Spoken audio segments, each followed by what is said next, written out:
ഈ മൂവിയുടെ സ്റ്റാർട്ടിങ്ങിൽ കാണിക്കുന്നത് തമിഴ്നാട്ടിലെ കൊളപ്പൂർ എന്നൊരു ചെറിയ ഗ്രാമമാണ്.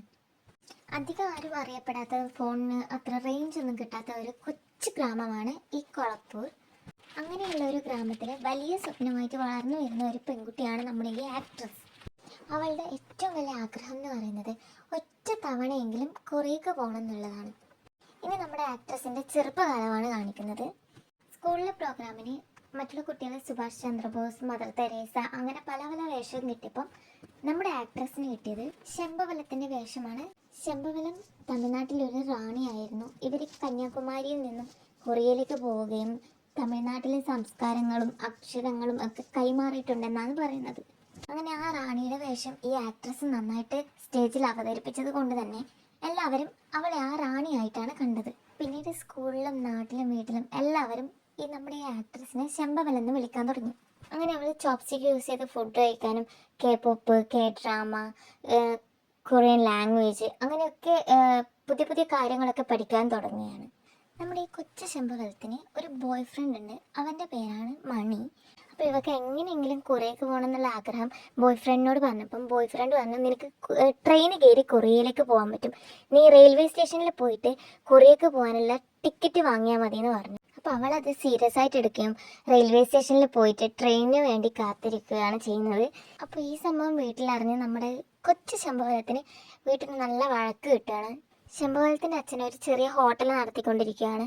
അച്ഛൻ്റെ ആഗ്രഹം ശംഭവലം പഠിച്ച് ഒരു ജോലിയൊക്കെ കിട്ടി ഈ ഹോട്ടലിൽ മാറ്റി വലിയ ഹോട്ടൽ എടുക്കുക എന്നുള്ളതാണ്. മകളുടെ കൊറിയക്ക് പോകണമെന്നുള്ള ആഗ്രഹത്തെ ചൊല്ലി അച്ഛനും അമ്മയും വീട്ടിൽ എന്നും വഴക്കായിരുന്നു. എല്ലാവരും കരുതിയത് അവൾ വളർന്ന് വലുതായി കഴിഞ്ഞാൽ ഇതൊക്കെ മറന്നു പോകുന്നതായിരുന്നു. പക്ഷേ അവൾ വളരുന്നതിനോടൊപ്പം അവളെ ആഗ്രഹങ്ങളും വളർന്നുകൊണ്ടേയിരിക്കുകയായിരുന്നു. അങ്ങനെ നമ്മുടെ ശംഭവലം വളർന്ന വലിയ കുട്ടിയായി.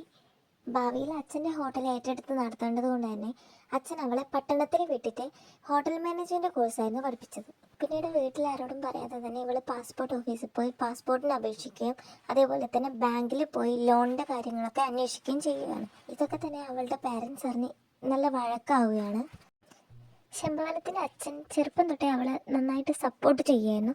പക്ഷേ ഈ വഴക്കിനിടയിൽ അവളെ അമ്മ പറഞ്ഞു എങ്ങനെയെങ്കിലും ഇവളെ ഒന്ന് കെട്ടിച്ചു വിടാൻ നോക്കുന്നത്.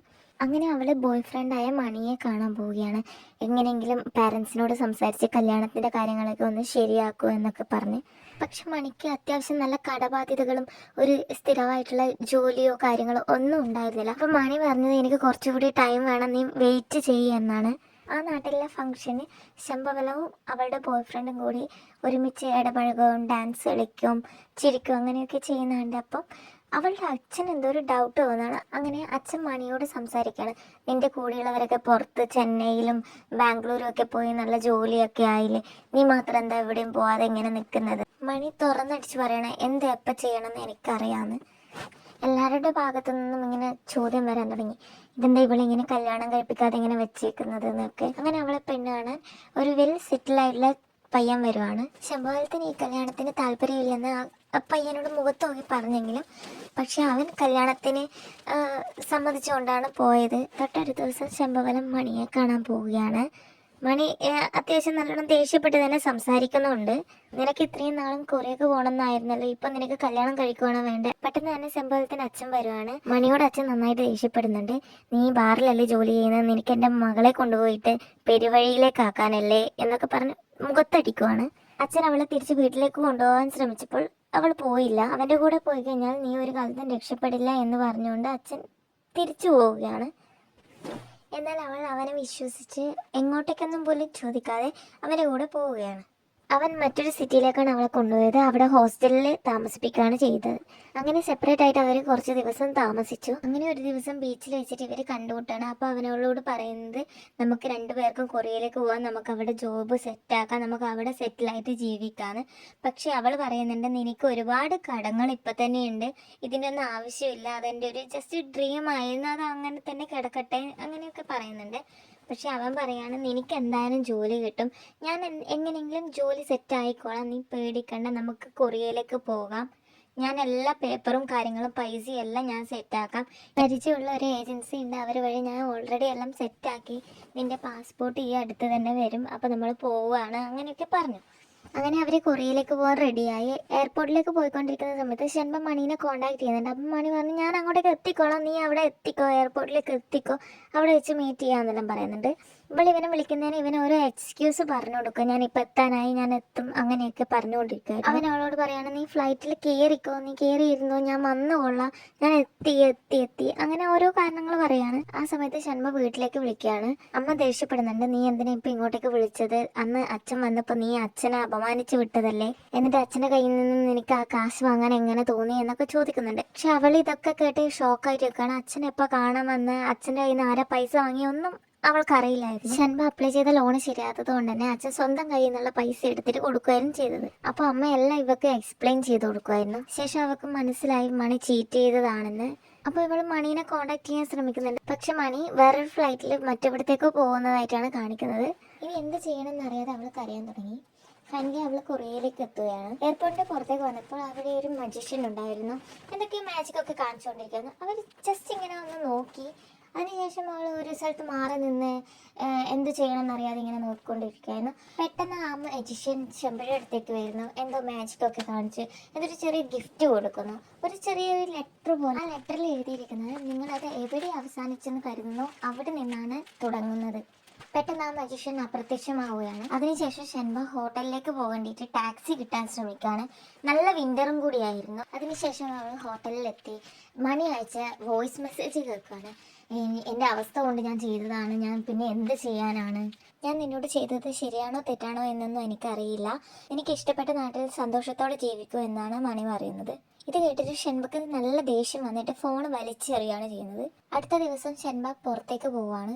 ബസ് സ്റ്റോപ്പിൽ എത്തിയ ശേഷം അവള് നടന്നു പോയി ഒരാളുടെ മുന്നിലായിട്ട് നിൽക്കുകയാണ്. അപ്പോൾ അയാൾ ദേഷ്യപ്പെടണം, എക്സ്ക്യൂസ് മീ, നിങ്ങൾക്ക് എന്താ ലൈന് കാണാൻ പറ്റുന്നില്ലേ, പോയി ബാക്കിൽ നിന്ന്. ബസ്സിൽ കയറാൻ നോക്കിയപ്പോൾ അവരുടെ കയ്യിൽ ക്യാഷ് മാത്രമേ ഉണ്ടായിരുന്നുള്ളൂ, ബസ് കാർഡ് ഇല്ലായിരുന്നു. അതുകൊണ്ട് തന്നെ ബസ് ഡ്രൈവർ പറഞ്ഞു, കാർഡ് പേയ്മെൻറ്റ് മാത്രമേ ഉള്ളൂ, നിങ്ങൾ ഇറങ്ങണം. അങ്ങനെ അവൾ നടക്കാൻ തുടങ്ങി. അതിനിടയിൽ മണിയുടെ കൂടെ ഉണ്ടായ നല്ല മൊമെൻറ്റ്സും അവരുടെ പഴയ ഫോട്ടോസും ഒക്കെ ഇങ്ങനെ നോക്കുന്നുണ്ട്. അങ്ങനെ ഈവനിങ് ആയപ്പോൾ അവൾ ഒരു ബിയർ ഷോപ്പ് കാണാണ്. അപ്പോൾ അവൾ അവിടത്തേക്ക് പോയി സോജും ബിയറും മിക്സ് ആക്കി കുടിച്ചു. ആ സമയം ഷെൻബ കണ്ടിന്യൂസ് ആയിട്ട് മണീനെ കോൾ ചെയ്തുകൊണ്ടിരിക്കുന്നുണ്ട്. ബട്ട് മണി കോൾ എടുക്കുന്നില്ല. അപ്പോൾ ഇവൾ വോയിസ് അയക്കുന്നുണ്ട്, നീ കോൾ എടുക്കുക, എനിക്ക് നിന്നോട് സംസാരിക്കണം, ഇല്ലെങ്കിൽ നീ ഇങ്ങോട്ടേക്ക് വിളിച്ചാലും ഞാൻ ഇനി എടുക്കത്തില്ല എന്നൊക്കെ പറയുന്നു. അങ്ങനെ അവൾ കരഞ്ഞുകൊണ്ട് അവിടുത്തെ ടേബിളിൽ തന്നെ തലവെച്ച് ഇങ്ങനെ കിടക്കുകയാണ്. കണ്ണ് തുറക്കുമ്പോൾ കാണുന്നത് റോഡിൻ്റെ ഓപ്പോസിറ്റ് ആയിട്ട് ഒരു കപ്പിള് വഴക്കിടുന്നതായിരിക്കും. അപ്പോൾ അവൾ ചാടി എണീച്ച് ബാഗ് എടുത്തുകൊണ്ട് പോവുകയാണ്. റോഡ് ക്രോസ് ചെയ്യുന്ന സമയത്ത് ഓപ്പോസിറ്റ് വരുന്ന ഒരു പയ്യനെ തട്ടി മാറ്റുകയൊക്കെ ചെയ്യുന്നുണ്ട്. അവൾ ഓടിപ്പോയിട്ട് ആ പെണ്ണിനെ പിടിച്ചു മാറ്റി പയ്യനെ മുഖത്തട്ടിക്കുവാണ്. അപ്പോൾ അവൾ മണിയോട് എങ്ങനെ സംസാരിക്കുക അതുപോലെയാണ് ഈ പയ്യനോട് സംസാരിക്കുന്നത്. 8 വർഷമായിട്ടുള്ള എൻ്റെ വിശ്വാസമൊക്കെ നീ തകർത്തില്ലേ, അങ്ങനെയൊക്കെ പറയുന്നുണ്ട്. അപ്പോൾ അവർ കൊറിയൻ കപ്പിളായി. അവർക്കൊന്നും മനസ്സിലാകാതെ അവർ പരസ്പരം നോക്കുവാണ്. ശേഷം അവൾ ആ പെണ്ണിനെയും കൂട്ടി ഒരു സ്ഥലത്ത് പോയിരിക്കുവാണ്. ഷെൻബ അവളുടെ സങ്കടങ്ങളൊക്കെ ഇങ്ങനെ പറയാണ്. പക്ഷേങ്കിൽ ആ കൊറിയൻ പെൺകുട്ടിക്ക് ഇതൊന്നും മനസ്സിലാകുന്നുണ്ടായിരുന്നില്ല. അവളിങ്ങനെ നോക്കി നിൽക്കുവാണ്, ഇതെന്താണ് സംഭവം. അങ്ങനെ നാട്ടിൽ നിന്ന് ഒരാൾ വിളിക്കാണ്, അവരെ കണ്ടപ്പോഴേ ഞാൻ പറഞ്ഞതല്ലേ അവൻ ആൾ ശരിയല്ലാന്ന്, നീ എല്ലാ സാധനം എടുത്ത് ഇങ്ങോട്ടേക്ക് വരാൻ നോക്കുമെന്ന് പറയുന്നു. പക്ഷെ ഷെൻബ പറയാണ്, ഇത് എനിക്ക് ഇഷ്ടപ്പെട്ട നാടാണ്, ഞാൻ ഇവിടെ തന്നെ നിൽക്കും. അതിനുശേഷം ഷെൻബ ഇങ്ങനെ സൗണ്ടൊക്കെ കേട്ട് കണ്ണ് തുറക്കുമ്പോൾ ഉള്ളത് ജയിലിലായിരിക്കും. ഒരു പോലീസ് ഓഫീസർ വന്ന് അവളെ വഴക്ക് പറയാണ് കൊറിയൻ ലാംഗ്വേജിൽ, എനിക്കിങ്ങനെ പബ്ലിക് പ്ലേസിൽ ആളെ അടിക്കുന്നത് തെറ്റാണെന്നൊന്നും അറിയില്ലേ.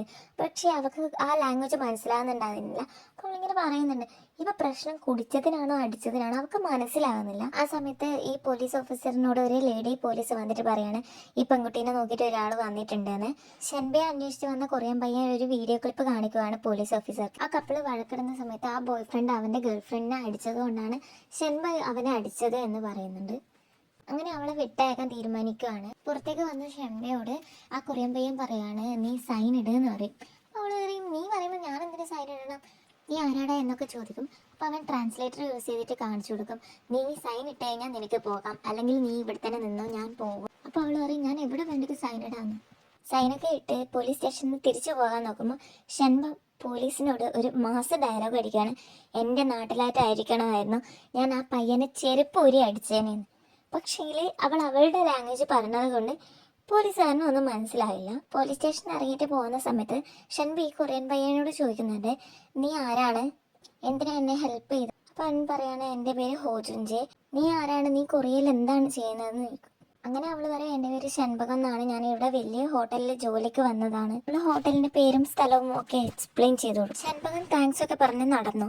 പക്ഷെങ്കിൽ ഈ പയ്യൻ പുറകെ വരുന്നത് കണ്ടിട്ട് അവൾ ദേഷ്യപ്പെടും. നീ എന്തിനാ എൻ്റെ പുറകെ വരുന്നത്, എനിക്ക് എന്താ വേണ്ടതെന്ന് ചോദിക്കും. അപ്പോൾ അവൻ തൊട്ടടുത്തുള്ള അപ്പാർട്ട്മെൻറ്റ് ചൂണ്ടിക്കാണിച്ചിട്ട് പറയും, ഞാൻ എൻ്റെ അമ്മേൻ്റെ അടുത്തേക്ക് പോകുന്നതാണ്, എൻ്റെ അമ്മ അവിടെയാണ് താമസിക്കുന്നതെന്ന് പറയും. പോകാൻ തുടങ്ങുമ്പോൾ അവൻ ഇവളുടെ കയ്യിലേക്ക് ഒരു പേപ്പർ കൊടുക്കും. എന്നിട്ട് പറയും, ഇത് നിന്റെ സോജുവിൻ്റെ ബില്ലാണ്, ഇത്തവണ ഞാനാണ് പേയ്മെൻറ്റ് ചെയ്തത്, അടുത്ത തവണ നീ സോജ് കുടിക്കുമ്പോൾ എന്തായാലും പേയ്മെൻറ്റ് ചെയ്യണം, അല്ലെങ്കിൽ ഇത് ഇല്ലീഗൽ ആണെന്ന് പറയും. അടുത്ത ദിവസം ഷൺബ പുതിയ ബസ് കാർഡൊക്കെ വാങ്ങി ബസ്സിൽ യാത്ര ചെയ്ത് അവളുടെ വർക്ക് ചെയ്യാനുള്ള ഹോട്ടൽ കണ്ടുപിടിക്കാൻ പോവുകയാണ്. അഡ്രസ്സൊക്കെ സെർച്ച് ചെയ്തിട്ട് അവൾ എത്തിപ്പെട്ടത് ഒരു ചെറിയ ഹോട്ടലിലേക്കായിരുന്നു. അതിൻ്റെ പുറത്തുനിന്ന് സ്മോക്ക് ചെയ്തുകൊണ്ടിരിക്കുന്ന 2-3 ആൾക്കാരുണ്ടായിരുന്നു. അതിലൊരാളോട് അവൾ ചോദിച്ചു, ഈ അഡ്രസ്സ് കാണുന്ന ഹോട്ടൽ എവിടെയാണെന്ന്. അയാൾ പറഞ്ഞു ഇത് തന്നെയാണെന്ന്. പക്ഷേ അവൾ പറഞ്ഞു ഇതല്ല, വലിയ ഹോട്ടലാണ്. അങ്ങനെ അയാൾ ദേഷ്യപ്പെട്ടുകൊണ്ട് ഡോറിന് അടിച്ചിട്ട് പറഞ്ഞു ഇത് തന്നെയാണെന്ന്. ഷൺബ പേടിച്ചുകൊണ്ട് അവിടെ നിന്ന് തിരിച്ച് നടക്കുവാണ്. ആ സമയം അവളുടെ മുന്നിലേക്ക് കൊറിയൻ പയ്യനായ ഹോജിൻജെ വരുവാണ്. നീ സ്കാമിൽ പെട്ടുപോയെന്ന് അവൻ ഫണ്ണായിട്ടുള്ള രീതിയിൽ ഇങ്ങനെ പറയാണ്. അവർ രണ്ടുപേരും കൂടി ഒരു കഫേയിലേക്ക് പോയി. അവൾ അവനോട് പറയാണ്, എനിക്ക് എങ്ങനെയെങ്കിലും ഒരു ജോലി വേണം, എനിക്ക് പൈസ ഉണ്ടാക്കണം. ഹോജിൻജെ ഒരു യൂട്യൂബറാണ്. അങ്ങനെ അവർ രണ്ടുപേരും കൂടി ജോലി അന്വേഷിക്കാൻ തുടങ്ങി. ഹോജിൻജെ ഷൺബക്ക് ഒരു ട്രാൻസ്ലേറ്റർ കൊടുത്തു. എന്നിട്ട് പറഞ്ഞു, നീ ഇതെടുത്തോ, നിനക്ക് എന്തായാലും ഉപകാരം. ഷൺബക്ക് ഹോജിൻജെ അവന്റെ വീടിനോട് തൊട്ടടുത്തുള്ള വീട് സെറ്റായി കൊടുക്കുവാണ്. പക്ഷെ ജോലി കിട്ടുക എന്ന് പറയുന്നത് അത്ര എളുപ്പമായിരുന്നില്ല. അതുകൊണ്ട് തന്നെ ഷൺബ ഒരുപാട് സ്ട്രഗിൾ ചെയ്യുവാണ്. സമയത്ത് ഇവള് മണിയുടെ കൂടെയുള്ള ഫോട്ടോസൊക്കെ ഡിലീറ്റ് ചെയ്ത് കളയാണ്. അങ്ങനെ ഇരിക്കുക ഹോജിൻജെ ഷൺബയും കൂട്ടിക്കൊണ്ട് ഒരാളെ മീറ്റ് ചെയ്യാൻ പോവുകയാണ്. ഷൺബയെ ഇൻട്രൊഡ്യൂസ് ചെയ്ത് കൊടുക്കുകയൊക്കെ ചെയ്തു. അയാൾ പറഞ്ഞു, എൻ്റെ പേര് ഹോങ് സുഹാൻ എന്നാണ്, എൻ്റെ അമ്മ സിക്കാണ്, അമ്മയ്ക്ക് സംസാരിക്കാനോ നടക്കാനോ അനങ്ങാനോ ഒന്നിനും പറ്റില്ല, അതുകൊണ്ട് തന്നെ അമ്മേനെ കെയർ ചെയ്യാൻ ഒരാൾ വേണം, നിനക്ക് സമ്മതമാണോ എന്ന് അവളോട് ചോദിക്കും. അങ്ങനെ അവൾക്ക് അയാളുടെ വീട്ടിലേക്ക് കെയർ ഗിവറായിട്ട് ജോലി കിട്ടുവാണ്. അയാൾ പറഞ്ഞ പ്രകാരം ഷൺബ തൊട്ടടുത്ത ദിവസം തന്നെ ജോലിക്കായി വീട്ടിലേക്ക് പോവുകയാണ്. ഈ ജോലിക്കെടുത്ത ആള് ആ വയ്യാതെ കിടക്കുന്ന അമ്മയോട് സംസാരിക്കുകയാണ്. ഞാൻ ഒരുപാട് ആൾക്കാരെ ഇവിടെ ജോലിക്ക് കൊണ്ടുവന്നിട്ടുണ്ട്, പക്ഷെ എന്തുകൊണ്ടാണ് എല്ലാവരും ജോലി നിർത്തി പോകുന്നത് എന്നും എനിക്ക് മനസ്സിലാവുന്നു. ഞാൻ ഒരുപാട് കഷ്ടപ്പെട്ടിട്ടാണ് ഇപ്പൊ പുതിയ ഒരാളെ കണ്ടുപിടിച്ചിട്ടുള്ളത്, അവളോട് ദയവ് ചെയ്ത് സഹകരിക്കണം എന്ന് അമ്മയോട് പറയുകയാണ്. എല്ലാം കേട്ട് ജസ്റ്റ് ഒന്ന് തല മൂവ് ചെയ്യുക മാത്രമേ ചെയ്യുന്നുള്ളൂ.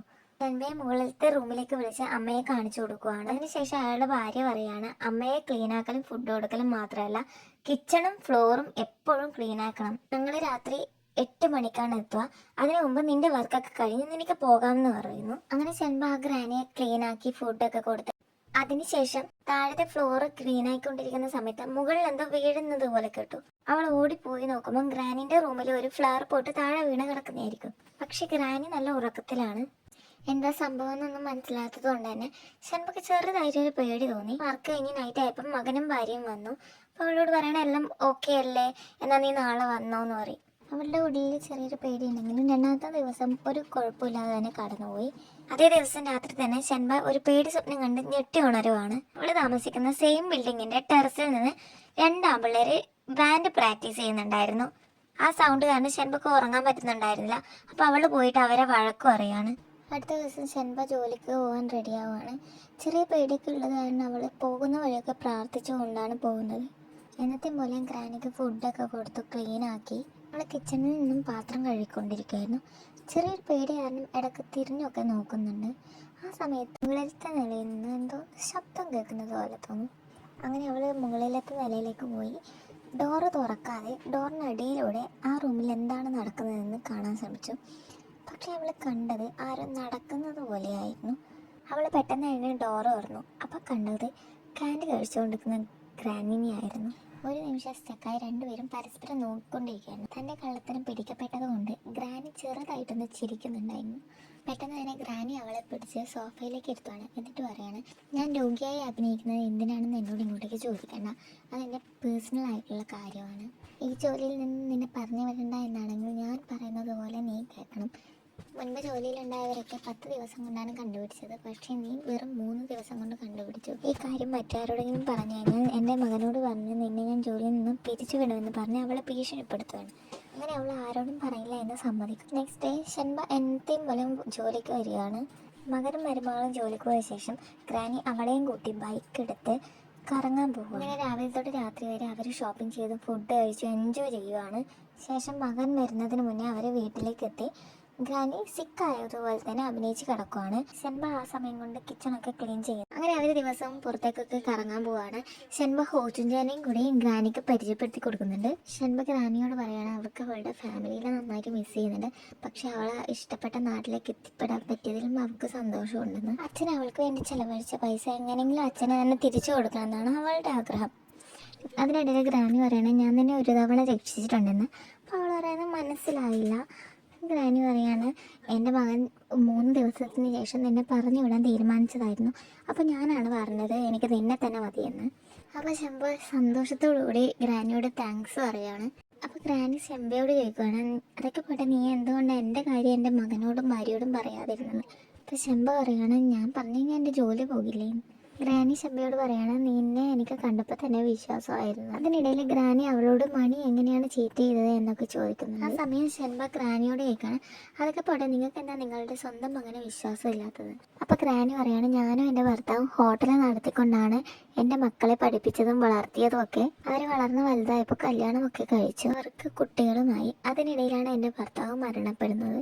അതിനുശേഷം എൻ്റെ ഹോട്ടലും അവർ അടച്ചുപൂട്ടി എന്നെ അവരുടെ മക്കളെ നോക്കാൻ കൊണ്ടുപോയി. അതിനിടയിലാണ് ഞാൻ ആരാണെന്ന് തിരിച്ചറിഞ്ഞതും എൻ്റെ ആഗ്രഹങ്ങൾ എന്താണെന്ന് ഞാൻ തിരിച്ചറിഞ്ഞത്. അതിനുശേഷം ഞാൻ രോഗിയായിട്ട് അഭിനയിക്കാൻ തുടങ്ങി. സ്വന്തം ജീവിതം എങ്ങനെ ജീവിക്കണമെന്ന് അവർ പഠിക്കട്ടെ എന്ന് ഞാൻ തീരുമാനിച്ചു. എങ്കിലും എൻ്റെ ഇപ്പോഴത്തെ അവസ്ഥയിൽ എനിക്ക് അവരെ ആശ്രയിക്കാതെ ജീവിക്കാൻ പറ്റില്ല. പക്ഷേ എൻ്റെ അവസാന നിമിഷത്തിലേക്ക് എനിക്ക് ആരെയും ആശ്രയിക്കാതെ ജീവിക്കണം, അതിന് സ്വന്തമായിട്ട് എന്തെങ്കിലും ചെയ്യണം എന്നാണ് എനിക്ക് ആഗ്രഹം. ഗ്രാനിയുടെയും ഷെൻബയുടെയും ആഗ്രഹം സെയിം ആയതുകൊണ്ട് ഷെൻബ ഗ്രാനിയോട് ചോദിക്കുകയാണ് നമുക്ക് രണ്ടുപേർക്കും കൂടി ഒരു ചെറിയൊരു ഹോട്ടൽ തുടങ്ങിയാലോ എന്ന്. അപ്പോൾ ഗ്രാനി പറയാണ് എനിക്കും ഈ സെയിം ഐഡിയ ഉണ്ടായിരുന്നു. അപ്പോൾ ഷെൻബ തൻ്റെ കയ്യിൽ ആകെ ഉണ്ടായിരുന്ന ഗോൾഡിൻ്റെ ചെയിൻ എടുത്തിട്ട് ഗ്രാനിക്ക് നീട്ടുവാണ്. ഗ്രാനി അത് വാങ്ങിയില്ല. ഗ്രാനി പറഞ്ഞു ഫസ്റ്റ് നമുക്കൊരു പ്ലേസ് കണ്ടുപിടിക്കണം. അങ്ങനെ അവരൊരു പ്ലേസ് കണ്ടുപിടിക്കാൻ ഇറങ്ങുകയാണ്. ഹോജുൻജയും അവരെ ഹെൽപ്പ് ചെയ്യുന്നുണ്ട്. അങ്ങനെ ഒരുപാട് സ്ഥലത്ത് ഇവർ അന്വേഷിച്ച് പോകുന്നുണ്ട്. ഫൈനലി അവർക്കൊരു റെസ്റ്റോറൻറ്റ് കിട്ടുകയാണ്. പക്ഷെ അതിൻ്റെ ഓണർ ഷെൻബയെ മുൻപ് അറസ്റ്റ് ചെയ്ത പോലീസ് ഓഫീസർ ആയിരുന്നു. അപ്പോൾ ആ പോലീസ് ചോദിക്കണം ആരാണ് റെൻ്റ് അടക്കുക? ഗ്രാനി പറയാണ് ഞാൻ അടക്കാം. പോലീസ് ഷെൻബയെ നോക്കിയിട്ട് പറയണം നീ ആരെ പിടിച്ചടിച്ചിട്ടാണെങ്കിൽ റെൻ്റ് അടക്കുമെന്ന് എനിക്കറിയാം, പിന്നെ എനിക്ക് വിശ്വാസം ഉണ്ടെന്ന് പറഞ്ഞുകൊണ്ട് പോലീസ് ഓഫീസർ പോവുകയാണ്. അങ്ങനെ അവരുടെ റെസ്റ്റോറൻ്റൊക്കെ ഒരുക്കുവാണ്. അതിന് ഗ്രാനീസ് കിച്ചൺ എന്നും പേരിട്ടു. അങ്ങനെ ഉദ്ഘാടനത്തിൻ്റെ സമയത്ത് ഹോജുൻജ പറയാണ് ഷെൻബയോട് വാ റിബൺ കട്ട് ചെയ്യാം. അപ്പോൾ ഷെൻബ പറയാണ് എൻ്റെ ഫ്രണ്ട്സ് വരാനുണ്ട്. ഹോജുൻജ ചോദിക്കുകയാണ് ഈ കൊറിയയിൽ നിനക്ക് ഞാൻ മാത്രമല്ലേ ഫ്രണ്ട് ഉള്ളൂ? ആ സമയത്ത് ഷെൻബയുടെ ഫ്രണ്ട്സ് വരുവാണ്. നൈറ്റ് ബാൻഡ് കൊട്ടുന്നതിന് ഷെൻബ വഴക്ക് പറഞ്ഞ് 2 ആൺപിള്ളേർ വയലിനിസ്റ്റായും മറ്റൊരു പയ്യനും കൂടാതെ ഷെൻബ കൊറിയയിൽ വന്നപ്പോൾ തന്നെ വഴക്കിട്ട കപ്പിളിലെ പെൺകുട്ടിയും കൂടി ഉണ്ടായിരുന്നു. അങ്ങനെ എല്ലാവരും സന്തോഷത്തോടു കൂടി റിബണ് കട്ട് ചെയ്യുകയാണ്. ഇതൊക്കെ കണ്ട് നമ്മുടെ ഹോജുൻജ ജലസ് വരുവാണ്. അങ്ങനെ അവർ ഫുഡൊക്കെ കഴിച്ച് നന്നായിട്ട് എൻജോയ് ചെയ്യുവാണ്. അവരുടെ ഈ ഹാപ്പി മൊമെന്റ്സ് ഒക്കെ ഹോജുൻജ ഷൂട്ട് ചെയ്യുന്നുണ്ടായിരുന്നു. പിന്നീട് അവിടത്തേക്ക് പാർട്ട് ടൈമിനായിട്ട് ഒരു ചെറിയ പെൺകുട്ടി കൂടി വരുവാണ്. അവർക്ക് അങ്ങനെ ഒരുപാട് കസ്റ്റമേഴ്സ് വരുന്നുണ്ട്. ആ സമയത്ത് ഫുഡൊക്കെ എത്താതെ വരുമ്പോൾ ഷെൻബ അവളുടെ അച്ഛൻ്റെ അടുക്കുന്ന പഠിച്ച ട്രിക്കൊക്കെ യൂസ് ചെയ്ത് ഫുഡ് ഉണ്ടാക്കും. അങ്ങനെ അവർ ഇന്തോ കൊറിയൻ സ്റ്റൈലിൽ ഫുഡും കൂടി ഉണ്ടാക്കാൻ തുടങ്ങി. പക്ഷേ എന്നും രാത്രി 8 മണിക്ക് മുന്നേ തന്നെ അവർ വീട്ടിലെത്തുമായിരുന്നു. അങ്ങനെ ഇരിക്കെ ഹോജുൻജയ്ക്ക് യൂട്യൂബിൽ ഏണിങ് കുറവായത് കൊണ്ട് തന്നെ അവരൊരു ന്യൂ ഐഡിയ കണ്ടുപിടിക്കുകയാണ്. കൊറിയൻ മ്യൂസിക് ഏരിയ ട്രെൻഡിങ് ആയതുകൊണ്ട് തന്നെ അവർ ഒരു കോണ്ടന്റ് ആക്കി മാറ്റാൻ ശ്രമിക്കുകയാണ്. അങ്ങനെ ഒരു ദിവസം ഫ്രണ്ട്സ് ഒക്കെ കൂടി റെസ്റ്റോറൻറ്റിൽ ഹെൽപ്പ് ചെയ്തുകൊണ്ടിരിക്കുന്ന സമയത്ത് ഷെൻബ ഈ കാര്യം അവതരിപ്പിക്കുക. ഗ്രാനി പറയാണ് 7 മണിക്ക് കിച്ചൺ ക്ലോസ് ആവും, അത് കഴിഞ്ഞ് ഇവർക്ക് ഇവിടുന്ന് പ്രാക്ടീസ് ചെയ്തുകൂടെ എന്ന്. അങ്ങനെ അവർ പ്രാക്ടീസൊക്കെ ചെയ്യാൻ തുടങ്ങി. ഹോജുൻജ അവരുടെ വീഡിയോ ഒക്കെ ഷൂട്ട് ചെയ്ത് എഡിറ്റ് ചെയ്ത് യൂട്യൂബിലും അപ്ലോഡ് ചെയ്യുമായിരുന്നു. അതിനിടയിൽ ഗ്രാനീൻ്റെ മകൻ വിളിച്ചിട്ട് പറയാണ് ഞാനും എൻ്റെ ഭാര്യയും മക്കളെ കാണാൻ ബൂസാനിലേക്ക് പോവുകയാണ്, എനിക്ക് പ്രശ്നമില്ലെങ്കിൽ നിനക്ക് അമ്മയുടെ കൂടെ ഇവിടെ താമസിക്കാൻ പറ്റുമെന്ന് ചോദിക്കുകയാണ്. അപ്പോൾ ഷെൻബ പറയാണ് അതിനൊരു കുഴപ്പമില്ല. അങ്ങനെ അവർ ട്രിപ്പൊക്കെ പോകുന്നുണ്ട്. നാട്ടിൽ നിന്ന് ഒരാൾ ഷെൻബയെ വിളിക്കുന്നുണ്ട്. എന്നിട്ട് ചോദിക്കുന്നുണ്ട് നിനക്കിപ്പോൾ മണി എവിടാന്നറിയോ, നിന്നെ പറ്റിച്ചിട്ട് കാശും കൊണ്ട് കൂട്ടുകാരൻ്റെ ഒപ്പം മുങ്ങിയില്ലേ? ആള് തന്നെ ഇപ്പോൾ കംപ്ലൈൻറ്റ് കൊടുത്ത് മണീനെ അറസ്റ്റ് ചെയ്തിരിക്കുകയാണ്. അപ്പോൾ അയാൾ ചോദിക്കുകയാണ് നിന്നെയും പറ്റിച്ചതല്ലേ, നമുക്ക് കൂടി കേസ് കൊടുത്താലോ, അങ്ങനെ അവൻ പുറം ലോകം കാണില്ല എന്നൊക്കെ പറയുന്നുണ്ട്. അപ്പോൾ ഷെൻബ പറയാണ് വേണ്ട, അതിനാവശ്യമില്ല എന്നൊക്കെ പറഞ്ഞ് അവൾ വിഷയം മാറ്റുവാണ്. ഇടയിലൂടെ തന്നെ മ്യൂസിക് ഷൂട്ടിങ്ങും അപ്ലോഡിങ്ങും ഒക്കെ ഭംഗിയായിട്ട് നടക്കുവാണ്. പെട്ടെന്ന് ഒരു ദിവസം ഗ്രാനിയുടെ മകൻ ആ റെസ്റ്റോറൻറ്റിലേക്ക് വരികയാണ്. പാർട്ട് ടൈം വർക്കായിട്ടുള്ള ആ ചെറിയ പെൺകുട്ടി പോയിട്ട് ഓർഡർ എടുക്കുവാണ്. കിംചി ഫ്രൈഡ് റൈസിനാണ് ഓർഡർ കൊടുത്തത്. അപ്പോൾ അവളത് കൊണ്ടു കൊടുക്കുവാണ്. കഴിച്ചു തുടങ്ങിയപ്പം ഗ്രാനിയുടെ മകനൊരു സംശയം തോന്നിയിട്ട് ചോദിക്കുകയാണ് ഇതാരാ ഉണ്ടാക്കിയത്? അപ്പോൾ ആ പെൺകുട്ടി പറഞ്ഞു ഞാനാണ് ഉണ്ടാക്കിയത്, നേരത്തെ പരിചയമുള്ള ടേസ്റ്റ് കൊണ്ടാണോന്ന് അറിയില്ല. അപ്പോൾ ആ പെൺകുട്ടിയോട് ചോദിക്കുകയാണ് മറ്റാരെങ്കിലും നിന്നെ കിച്ചണിൽ ഹെൽപ്പ് ചെയ്യാനുണ്ടോന്ന്? അപ്പൊ എനിക്കൊരു പറഞ്ഞു ആരുമില്ല, ഞാൻ തന്നെ ഉണ്ടാക്കിയത്. ഫുഡ് ഫുള്ളായിട്ട് കഴിക്കാതെ തന്നെ നല്ല ടേസ്റ്റ് ഉണ്ടെന്ന് പറഞ്ഞിട്ട് പൈസയും കൊടുത്ത് മകൻ അപ്പൊ തന്നെ അവിടുന്ന് ഇറങ്ങുവാണ്. കാരണം വീട്ടിലേക്ക് കാറും എടുത്ത് പോവുകയാണ്. അപ്പൊ ഗ്രാനിയും ഷെൻബയും കൂടി അവരുടെ സ്കൂട്ടർ എടുത്ത് സ്പീഡിൽ ഓടിച്ച് മകന് മുന്നേ ആയിട്ട് വീട്ടിലെത്തുവാണ്. മകൻ എത്തുന്നതിന് മുന്നേ തന്നെ ഗ്രാനി ബെഡില് രോഗിയെ പോലെ തന്നെ കിടക്കുവാണ്. സംശയം കൊണ്ട് മകൻ പോയിട്ട് അമ്മയെ നോക്കുന്നുണ്ട്. വർക്കൊക്കെ കഴിഞ്ഞ ശേഷം ഷെൻബിയും ഫ്രണ്ട്സും കൂടി ഇന്ത്യൻ ഡാൻസ് ഒക്കെ കളിച്ച് ഹാപ്പി ആയിട്ട് നിൽക്കുവാണ്. സമയത്ത് ഹോജിൻ്റെയൊക്കെ ഒരു മെസ്സേജ് വരുന്നുണ്ട് വലിയ മ്യൂസിക് ടീമിൽ നിന്നും. നമുക്ക് നിങ്ങളെ മ്യൂസിക് വലിയ ഇഷ്ടമായി, നിങ്ങളെ ടീം എനർജി ഒക്കെ സൂപ്പറാണ് എന്നൊക്കെ പറഞ്ഞുകൊണ്ടാണ് മെസ്സേജ് വന്നത്. എല്ലാവരും സന്തോഷം കൊണ്ട് തുള്ളിച്ചാടുമായിരുന്നു. പക്ഷെ അവർക്ക് ആ മ്യൂസിക് വീഡിയോ വലിയ രീതിയിൽ ഡയറക്ടറെ ഒക്കെ വെച്ച് ഷൂട്ട് ചെയ്യണമായിരുന്നു. അവരുടെ ടീമിലെ പെൺകുട്ടി പറയുന്നുണ്ട് എൻ്റെ എക്സ് ബോയ് ഫ്രണ്ട് ഡയറക്ടറാണെന്ന്. അതിന് ഒരുപാട് പൈസ ആകുന്നത് കൊണ്ട് തന്നെ അവർ ആ സന്തോഷം ഇല്ലാതായി. പക്ഷെ ഷെൻബ അവരെ ഹെൽപ്പ് ചെയ്യാൻ തീരുമാനിക്കുവാണ്. ഷെൻബ അച്ഛന് കൊടുക്കാൻ വേണ്ടി സ്വരുക്കൂട്ടി വെച്ച പൈസ ഗ്രാനിയെ ഏൽപ്പിച്ചിരുന്നു. അത് തിരിച്ചു ചോദിക്കാൻ വേണ്ടി അവൾ ഗ്രാനിയെ ഫോൺ വിളിക്കുവാണ്. അപ്പൊ ഗ്രാനി പറയണ അത് നിന്റെ പൈസയാണ്, നീ എടുത്തോ. പക്ഷെ ഷെൻബ പറയാണ് അച്ഛന് കൊടുക്കാൻ വേണ്ടിയല്ല, ഇവരുടെ ബാൻഡിന് വേണ്ടിയാണെന്ന്. ആ സമയത്ത് ഗ്രാനി പറയുന്നുണ്ട് ഇത് നീ നിന്റെ അച്ഛനാണ് കൊടുക്കേണ്ടതെന്ന്. ഷെൻബ പറയണേ ഇപ്പൊ ഇവർക്കാണ് പൈസ ഇമ്പോർട്ടന്റ് ആയിട്ട് വേണ്ടതെന്ന്. ഒക്കെ കേട്ട് ദേഷ്യം വന്ന് ഗ്രാനി നിന്റെ പൈസ എനിക്ക് എന്തിനാ എന്ന് പറഞ്ഞ് ഫോൺ കട്ട് ചെയ്യാണ്. ഷെൻബ ചിന്തിക്കുന്നത് ഇപ്പൊ ആ പൈസ അച്ഛനെ തിരിച്ചു കൊടുത്തു കഴിഞ്ഞാൽ അതിൽ അവളുടെ സന്തോഷം മാത്രമേ ഉണ്ടാവും. പക്ഷെ ഈ പൈസ ഈ ബാൻഡിന് വേണ്ടി യൂസ് ചെയ്ത് കഴിഞ്ഞാൽ ഒരുപാട് പേരുടെ സന്തോഷം കാണും. അവയിൽ അവളുടെ ഫ്രണ്ട്സിനൊക്കെ രക്ഷപ്പെടാം എന്നുള്ള രീതിയിലും കൂടിയാണ് അവൾ ചിന്തിച്ചത്. അങ്ങനെ ഷെൻബ ഗ്രാനിയുടെ വീട്ടിലേക്ക് പൈസ എടുക്കാൻ പോവുകയാണ്. ഗ്രാനിക്ക് അവളെ എടുത്ത തീരുമാനത്തോട് ഒട്ടും താല്പര്യമില്ലാത്തത് കൊണ്ട് തന്നെ ഗ്രാനി കുറച്ച് ദേഷ്യത്തിലായിരുന്നു. അപ്പൊ ഷെൻബ പറയുന്നുണ്ട് നിങ്ങൾ എന്നെ വെറുക്കരുത്, എനിക്ക് നിങ്ങളല്ലാതെ മറ്റാരാ ഉള്ളത് എന്നൊക്കെ. അങ്ങനെ ഗ്രാനി ഷെൻബയും കൂടി സങ്കടപ്പെട്ട് കെട്ടിപ്പിടിച്ച് കരയുകയാണ്. ആ സമയത്ത് താഴെ ഡോർ ഓപ്പൺ ചെയ്യുന്ന ശബ്ദം കേൾക്കുന്നുണ്ട്. മകനും മരുമകളും വന്നു എന്ന് മനസ്സിലാക്കിയ ഗ്രാനി ഷെൻബിയോട് പറയാണ് നീ പൈസ എടുത്തിട്ട് വേഗം പോയിക്കോ എന്ന്. പെട്ടെന്ന് തന്നെ ഓടി താഴേക്ക് എത്തിയ ഷെൻബിയോട് ഗ്രാനിയുടെ മകൻ പറയാണ് എനിക്ക് ചൂടുവെള്ളം വേണമെന്ന്. വെള്ളം കൊടുത്ത ശേഷം ബായ് പറഞ്ഞ് തന്റെ വീട്ടിലേക്ക് പോകാൻ ഇറങ്ങിയ ഷെൻബിയെ ഗ്രാനിയുടെ മരുമകൾ പെട്ടെന്ന് വിളിക്കുവാണ്. ഷെൻബയോട് നിന്റെ ബാഗിൽ എന്താ എന്ന് ചോദിച്ചു. ഷെൻബ ഒരു നിമിഷം പതറി അവളുടെ ബാഗ് വലം പിടിച്ച് വാങ്ങി പരിശോധിക്കുവാണ്. അതിൽ നിന്ന് ഒരുപാട് പൈസയും അവർ നടത്തുന്ന റെസ്റ്റോറന്റിന്റെ ആപ്രോണും കിട്ടുവാണ്. അപ്പൊ ഗ്രാനിയുടെ മകന് ദേഷ്യം വരികയാണ്. ഈ വീട്ടിൽ എന്താ നടക്കുന്നത്, ഈ പൈസ നീ ഞങ്ങളുടെ കയ്യിൽ നിന്ന് മോഷ്ടിച്ചതല്ല, നിനക്ക് എന്തുമാത്രം ധൈര്യം ഉണ്ടായിട്ട് നീ ഇങ്ങനെയൊക്കെ ചെയ്തത് എന്നൊക്കെ പറയുന്നുണ്ട്. ആ സമയത്ത് നമ്മുടെ ഗ്രാനി ഇറങ്ങി വരുന്നുണ്ട്. അത് അവളുടെ പൈസയാ, ബാഗും പൈസയും അവളുടെ തന്നെ തിരിച്ചു കൊടുക്കുക എന്ന് പറയുന്നുണ്ട്. ഒരു കുഴപ്പവും ഇല്ലാതെ നടന്നു വന്ന ഗ്രാനിയെ കണ്ട് മകനും ഭാര്യയും ഷോക്കായി നിൽക്കുവാണ്. മകൻ അമ്മയോട് ചോദിക്കുവാണ് നിങ്ങൾ ഇത്രയും കാലം ഞങ്ങളെ പറ്റിക്കുമായിരുന്നു. അങ്ങനെ അമ്മയും മകനും തമ്മിൽ വഴക്കിടുവാണ്. അതിനിടയിലെ ഗ്രാനി ഷെൻബക്ക് ബാഗും പൈസയും കൊടുത്തിട്ട് അവളോട് പോവാൻ പറയാണ്. അവൾ ആ വീട്ടിൽ നിന്ന് ഇറങ്ങിയ ശേഷം അവിടെ നല്ല വഴക്ക് നടക്കുവാണ്. മകൻ അമ്മയോട് പറയാണ് നിങ്ങൾ ഇത്രയും കാലം വർക്ക് ചെയ്തില്ലേ, ഇനി നിങ്ങൾ ഞങ്ങളെ മക്കളെ നോക്കി റെസ്റ്റ് എടുക്കുന്നത്. പക്ഷെ ഗ്രാനി നന്നായിട്ട് ദേഷ്യം പിടിക്കുന്നുണ്ട്. എനിക്ക് എന്റെ കാര്യങ്ങളൊക്കെ ചെയ്യാൻ എനിക്ക് എന്റേതായ ഇഷ്ടങ്ങളും ഉണ്ടെന്ന് ഗ്രാനി പറയാണ്. ഷെൻബ ഇതൊക്കെ കേട്ട് വീട്ടിന്റെ പുറകിൽ നിന്ന് കരയുവാണ്. പെട്ടെന്ന് തന്നെ ആ വഴക്കിനിടയിൽ ഗ്രാനി കുഴഞ്ഞു വീഴുവാണ്. അങ്ങനെ ആംബുലൻസ് വന്ന് ഗ്രാനിയെ ഹോസ്പിറ്റലിലേക്ക് കൊണ്ടുപോകണം. പെട്ടെന്ന് തന്നെ ഹോസ്പിറ്റലിലെത്തി ഐസിയിലുള്ള ഗ്രാനിയെ കാണാൻ പെർമിഷൻ ചോദിക്കുവാണ്. പക്ഷെ ഗ്രാനിയുടെ മകൻ അവളെ തള്ളി മാറ്റാൻ ശ്രമിക്കുകയാണ്. അപ്പൊ തന്നെ ഷെൻബ അവരുടെ കാലിൽ വീണിട്ട് കരയുവാണ്. അങ്ങനെ അവരെ ഒരു തവണ കാണാനുള്ള പെർമിഷൻ കൊടുക്കുവാണ്. ഐസിയിൽ കിടക്കുന്ന ഗ്രാനിയുടെ അടുത്ത് ട്രാൻസ്ലേറ്റർ യൂസ് ചെയ്തിട്ട് ഷെൻബ പറയാണ് നിങ്ങളെ ഞാൻ ആദ്യം കാണുമ്പോഴും നിങ്ങൾ ഇങ്ങനെ തന്നെയായിരുന്നു, പക്ഷെ അന്ന് ഞാൻ കരഞ്ഞിട്ടില്ല, നിങ്ങൾക്കൊന്നും വരില്ല. ആ സമയത്ത് ഗ്രാനിയും കരയുന്നുണ്ടായിരുന്നു. ഞാൻ എന്തെങ്കിലും തെറ്റിയിട്ടെങ്കിൽ എന്നോട് ക്ഷമിക്കണം എന്ന് പറഞ്ഞ് ആ ട്രാൻസ്ലേറ്ററും അവിടെ വെച്ചിട്ട് ഷെൻബ പോവുകയാണ്. അങ്ങനെ അവൾ നേരെ റെസ്റ്റോറൻറ്റിലേക്ക് പോയിട്ട് അവിടെ പ്രാക്ടീസ് ചെയ്തുകൊണ്ടിരിക്കുന്ന അവളെ ഫ്രണ്ട്സിന് പൈസ കൊടുക്കുവാണ്. എന്നിട്ട് പറയാണ് പെട്ടെന്നെല്ലാം തുടങ്ങാൻ. അവർക്ക് വേണ്ടി ഡയറക്ടറായിട്ട് വരുന്നത് ഷെൻബയുടെ കൂട്ടുകാരിയുടെ എക്സ് ബോയ് ഫ്രണ്ട് ആണ്. ഷെൻബ നല്ല സങ്കടത്തിലാണ്. എന്നാലും ഷെൻബ അവരുടെ ഷൂട്ടിങ്ങിന് വേണ്ടി നന്നായിട്ട് ഹെൽപ്പ് ചെയ്യുന്നുണ്ടായിരുന്നു. അതിനിടയിൽ ഷെൻബക്ക് മണീനെ കോൾ വരുന്നുണ്ട്. പക്ഷെ ഷെൻബ അത് കട്ടാക്കി വിടുവാണ്. അങ്ങനെ ഷൂട്ടിംഗ് ഒക്കെ ഭംഗിയായിട്ട് കഴിയാണ്. ഷെൻബക്ക് ഫോണിലൊക്കെ ഒരു നോട്ടിഫിക്കേഷൻ വരികയാണ്. അതിനുശേഷം അവള് ഫോണൊക്കെ ഒന്ന് ചെക്ക് ചെയ്ത് നോക്കുമ്പോഴാണ് ന്യൂസ് കാണുന്നത്. കൊളപ്പൂരിൽ മണ്ണിടിച്ചിൽ ഉണ്ടായെന്നും ഒരുപാട് പേർക്ക് വീട് നഷ്ടപ്പെട്ടിരുന്നു. ആ ടെൻഷനിൽ ആരോടൊന്നും പറയാതെ ഷെൻബ പെട്ടെന്ന് തന്നെ നാട്ടിലേക്ക് തിരിച്ചു പോവാണ്. നാട്ടിലെത്തിയ ഷെൻബ അച്ഛനെയും അമ്മേനെയും കാണാൻ അടുത്തുള്ള ഹോസ്പിറ്റലിലേക്ക് പോകും. ഒരുപാട് പേർക്ക് അത്യാവശ്യം നന്നായിട്ട് ഇഞ്ചുറി ഒക്കെ പറ്റിയിട്ടുണ്ടായിരുന്നു. പക്ഷെ ഷെൻബയുടെ അച്ഛനും അമ്മക്കും പ്രത്യേകിച്ച് കുഴപ്പമൊന്നും ഉണ്ടായിരുന്നില്ല. അങ്ങനെ ദിവസങ്ങളൊക്കെ കടന്നുപോയി. അവളുടെ നാടൊക്കെ പഴയതുപോലെ തന്നെയായി. ഷെൻബ ഒരു സ്ഥലത്ത് മാറി എന്ന് എന്തൊക്കെ ആലോചിക്കുന്ന കണ്ടിട്ട് അവളുടെ അങ്കിള് പോയിട്ട് അവളോട് സംസാരിക്കുവാണ്. ഒരുപാട് നാളായി നിന്നോട് ഞാനൊരു കാര്യം പറയണമെന്ന് വിചാരിക്കുന്നു. നീ അന്ന് കേസ് കൊടുക്കണ്ടെന്ന് പറഞ്ഞപ്പോൾ തന്നെ മണി ആളാകെ മാറി. മണ്ണിടിച്ചിലുണ്ടായപ്പോൾ മണിയായിരുന്നു നിന്റെ അച്ഛനും അമ്മേനെയും രക്ഷിച്ചത്. നിനക്ക് വേണമെങ്കിൽ അവനോടൊന്ന് സംസാരിച്ച് നോക്കാം, പക്ഷെ അവൻ നല്ലവനാണെന്നൊന്നും ഞാൻ പറയില്ല എന്ന് പറഞ്ഞു. ആ സമയത്ത് മണി അവളെ വിളിക്കുന്നുണ്ട്, പക്ഷെ അവൾ കോൾ എടുക്കുന്നില്ല. അപ്പോൾ അവൾ അങ്കിള് ചോദിക്കുന്നുണ്ട് ആരാ വിളിക്കുന്നതെന്ന്. അപ്പോൾ അവൾ അറിയാണ് അത് കൊറിയയിൽ നിന്നുമാണ്. മണി അവളെ കാണാൻ നേരിട്ട് വരുവാണ്. എന്നിട്ട് അവളോട് പറയണേ എല്ലാം മറന്ന് ഒരുമിച്ച് ജീവിക്കാം എന്നൊന്നും പറയാൻ വന്നതല്ല, എനിക്ക് നിന്നോട് സോറി പറയണമെന്ന് തോന്നി. ഞാൻ ചെയ്ത എല്ലാ തെറ്റിനും സോറി. നീ എന്നോട് ക്ഷമിച്ചാൽ എനിക്ക് എന്നോട് തന്നെ ക്ഷമിക്കാൻ പറ്റില്ല. ഡോക്ടർ ഷൺമ അവനോട് താങ്ക്സ് പറയാണ്. നീ കാരണമാണ് എനിക്കിതൊക്കെ കിട്ടിയത് എന്നുള്ള രീതിയിൽ. അങ്ങനെ അവർ രണ്ടാളും പിരിയുവാണ്. കോച്ചിൻ്റെ ഷൺബക്ക് ഒരു വീഡിയോ അയക്കുവാണ്.